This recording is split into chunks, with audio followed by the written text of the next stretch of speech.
Hi there, and welcome to McMaster University's Center for Continuing Education's module on academic integrity. The following video will provide you with a brief introduction to academic integrity, list examples and definitions of academic dishonesty, and help you better complete your CCE courses by giving you useful tips and pointers. Academic integrity is a phrase that is often repeated in academic courses, but what exactly does it mean? A standard definition of academic integrity is that it refers to a set of conventions that scholars follow in their work which generates credibility, trust, and respect within the academic community. It allows scholars to create valuable academic work that builds upon but still acknowledges the work of others.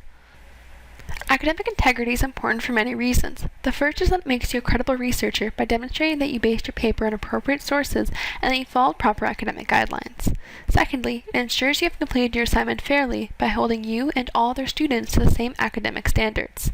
Thirdly, it demonstrates respect for other academics by acknowledging their work. Academic integrity also allows you to develop many useful skills that you can apply to your courses and the workplace. It ensures that you conduct yourself in your courses in a way that is both ethical and professional. Finally, and perhaps most importantly, academic integrity is an academic expectation and a requirement. Failure to abide by these standards may result in failing an assignment or even the entire course.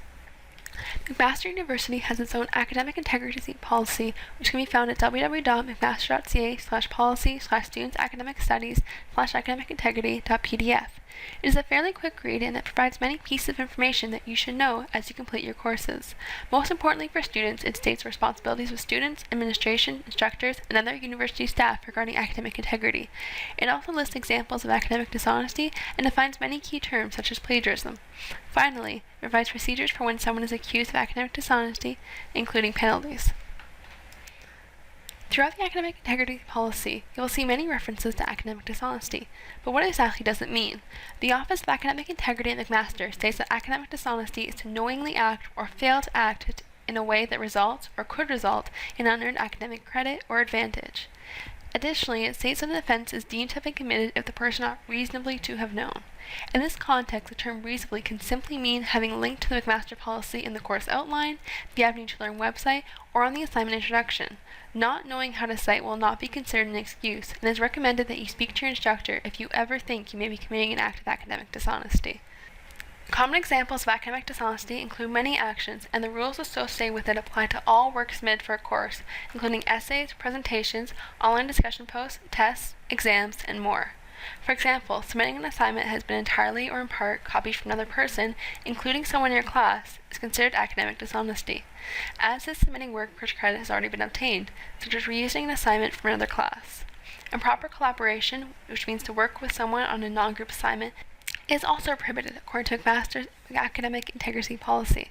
Other examples of academic dishonesty include submitting false documents, such as doctor's notes, in order to gain an extension or other advantage, the use of unauthorized aids in tests or examinations, and lack of or even poorly done references for an assignment that used resources. If you are charged with academic dishonesty, the McMaster policy also provides an outline of possible reprimands. Usually the punishment for the first offense is left to the discretion of the instructor, and depending on the severity of the offense, it can be a grade reduction of up to 100%. The second offense usually results in a course failure with transcript notation. The third offense will usually result in expulsion from the program. Additionally, if you are charged with academic dishonesty, you will not be able to withdraw from the course while you are under investigation. Plagiarism is by far the most common academic offense and is also the most difficult for students to understand and avoid. It is defined by McMaster's Office of Academic Integrity as the submission of material that has been entirely or in part copied from or written by another person without proper acknowledgement. There are many ways you can commit an act of plagiarism. For example, failing to use quotation marks on direct quotations, not using the appropriate citation method, for example, not including page numbers when citing direct quotation in APA 6th edition, citing the wrong source for a piece of information, and failing to include both in-text citations and a reference list. The next few slides will give you an introduction to citation and how to avoid plagiarism, as well as provide you useful resources for you to consult as you complete your papers. Citation is important to avoid plagiarism, but when do you need to cite? A basic guideline is to ask yourself whether the information is your own idea, theory, statistic, quote, or fact, and whether it is common knowledge. If it is neither of these, then you should cite. To decide whether something is common knowledge, the first thing to do is to consult your instructor on papers with similar topics. In general, you should always cite arguments and controversial ideas, as well as foundational texts, which are defined as texts that provide key insights and are cited regularly in the body of literature that you're reading. You should also almost always cite theories that you are learning in class, as these are rarely common knowledge. Although if you are unsure, you should still consult your instructor. For example, it is common knowledge that Freud was a psychologist, however specific details of his psychosexual theory would have to be cited. If after careful thought and consultation you are still unsure, cite. It is better to have too many citations than too few, and your instructor will then be able to provide you more concrete advice for your next assignment. Once you decide what you're going to cite, the second consideration is where in your paper you need to include citations. Nearly all citation styles state that you must include your citations in two places, in text and in a reference list. In-text citations come after each thought, theory, or fact that is not your own, including direct quotations, paraphrases, or summaries, which will be explored later in the module. In-text citations should never just be included at the end of the paragraph if they refer to multiple pieces of information. They usually involve the author's name and the publication date of the resource. Reference lists, on the other hand, should be included at the end of your paper. They list in alphabetical order all the resources you cited in the paper.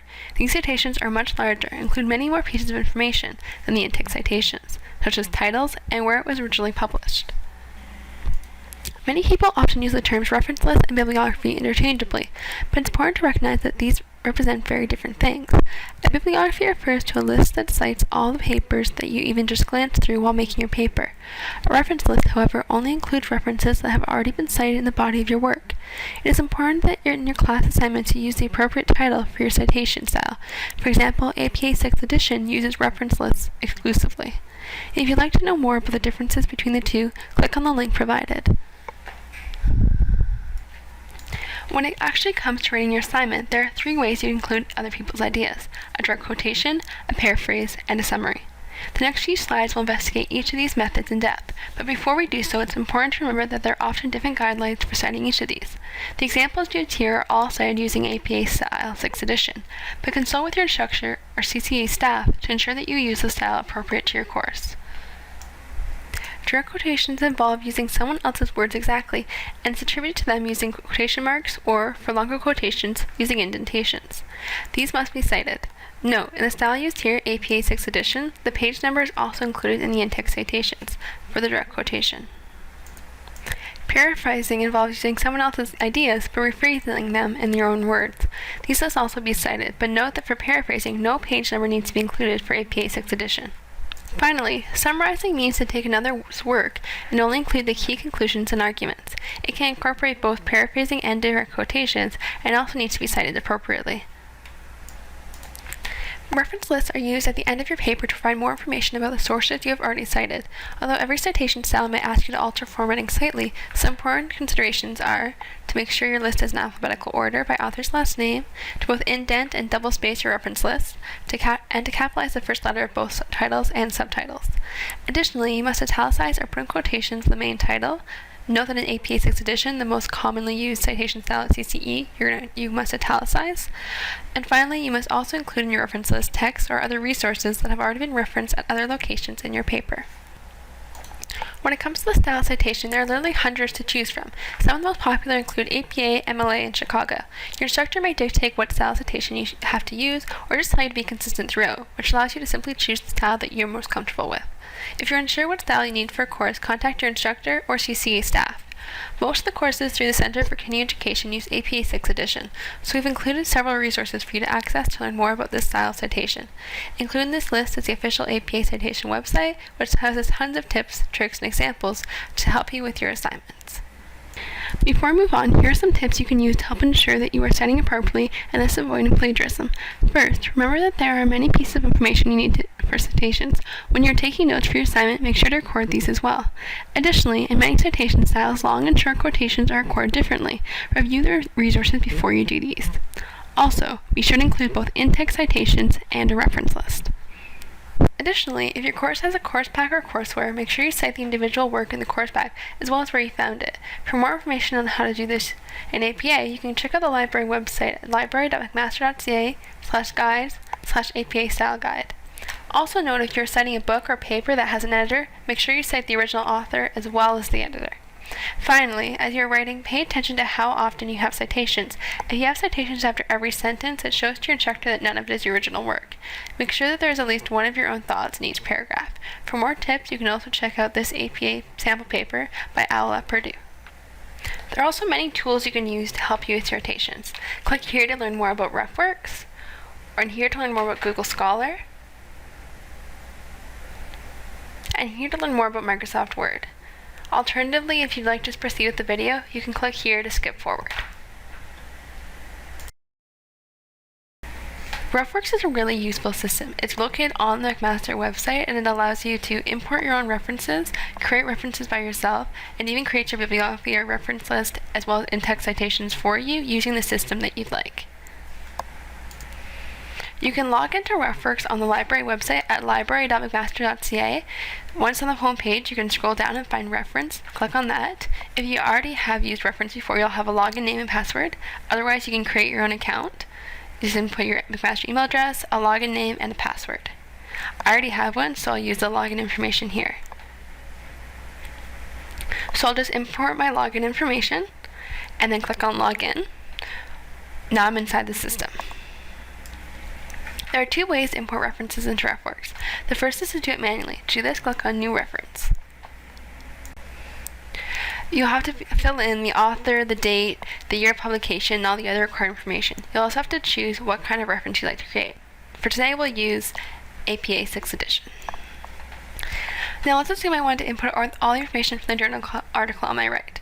It is a journal article, so this is fine. So I can go on to include the author, the title, the periodical, and all the other things. So we'll fast forward a little bit.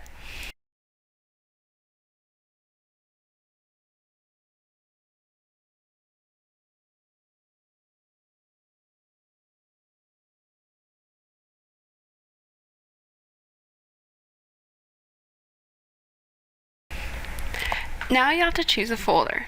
The nice thing about Refworks is you include all the references from all your papers, from all your courses and assignments, so you can go and reuse them fairly easily. To create a new folder for this assignment, I'll go here, click on New Folder. I can create a new name, such as Integrity Video, and click Create. Now my reference is saved in the system, and I can find it right here if I ever need it. The second way to import articles is to go directly to the site.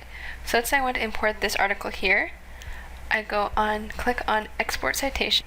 This will open a new window. I click on Refworks. It'll now open Refworks, and I can view my reference. If I want to edit the reference and put it into a new folder, I can click on the folder button and scroll down to choose the folder that I want, in this case, Integrity Video. The last thing I want to do is actually create my bibliography or reference list. Close down my Integrity Video with all the references there. Click on Create Bibliography. Choose the style I want, in this case APA 6th edition. Choose the style I want, in this case I'll choose Word for Windows, and click on Create Bibliography. A small window shows up in the bottom of the screen. You can either have it emailed to you or download it.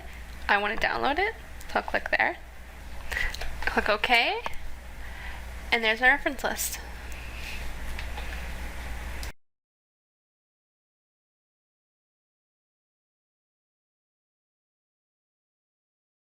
Google Scholar is also really easy to use. To do this, click on Settings, Library Links, click McMaster University, then click Search, get it Mac, click Save. In some cases you may have to input your information, but since I've already done this on this computer, it's already working for me. Now I can type in what kind of article I'm looking for. So let's say I'm looking for something about marketing. I can Google that. So as you can see on the right hand side, these are the ones that Mac has permission to get. So I can click on Get into Mac or PDF from JSTOR. If I want to cite any of these articles, I click on Cite, and then I can choose the kind that I want. For example, I want, in this case, APA, copy, and I can paste that directly into a Word document.